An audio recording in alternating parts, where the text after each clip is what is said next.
Hi, I'm Naomi, and welcome to day 123 of our 365-day Bible reading plan.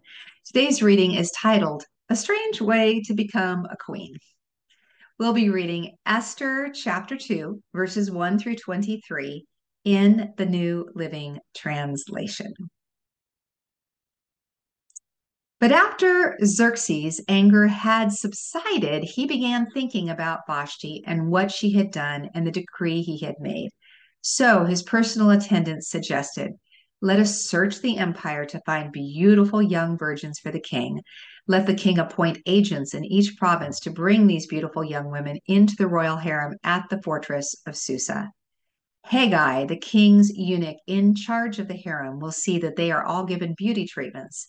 After that, the young woman who most pleases the king will be made queen instead of Vashti."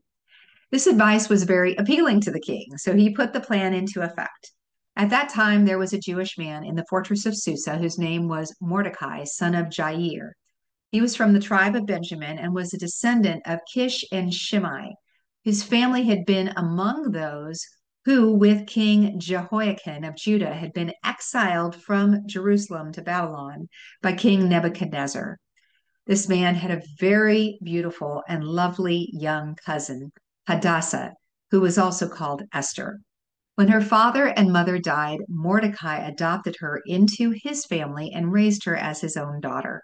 As a result of the king's decree, Esther, along with many other young women, was brought to the king's harem at the fortress of Susa and placed in Haggai's care.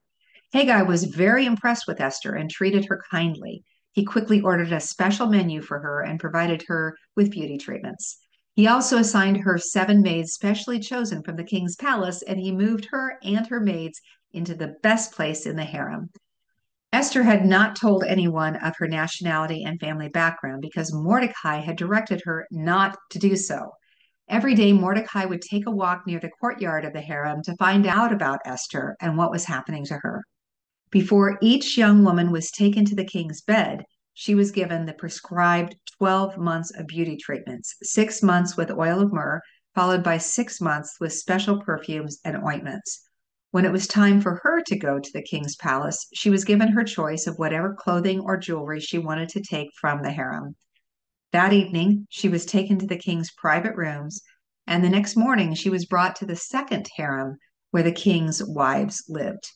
There she would be under the care of Shaashgaz, the king's eunuch in charge of the concubines. She would never go to the king again unless he had especially enjoyed her and requested her by name. Esther was the daughter of Abihail, who was Mordecai's uncle. Mordecai had adopted his younger cousin Esther. When it was Esther's turn to go to the king, she accepted the advice of Haggai, the eunuch in charge of the harem. She asked for nothing except what he suggested, and she was admired by everyone who saw her. Esther was taken to King Xerxes at the royal palace in early winter of the 7th year of his reign, and the king loved Esther more than any of the other young women. He was so delighted with her that he set the royal crown on her head and declared her queen instead of Vashti. To celebrate the occasion, he gave a great banquet in Esther's honor for all his nobles and officials, declaring a public holiday for the provinces and giving generous gifts to everyone. Even after all the young women had been transferred to the second harem and Mordecai had become a palace official, Esther continued to keep her family background and nationality a secret. She was still following Mordecai's directions, just as she did when she lived in his home. One day, as Mordecai was on duty at the king's gate, 2 of the king's eunuchs, Bigthana and Teresh, who were guards at the door of the king's private quarters, became angry at King Xerxes and plotted to assassinate him. But Mordecai heard about the plot and gave the information to Queen Esther. She then told the king about it and gave Mordecai credit for the report. When an investigation was made and Mordecai's story was found to be true, the 2 men were impaled on a sharpened pole. This was all recorded in the book of the history of King Xerxes' reign. Thanks for joining us for today's reading. And remember, everyone has an invitation to sit at Jesus' table. We hope you'll find your story and purpose in God's story.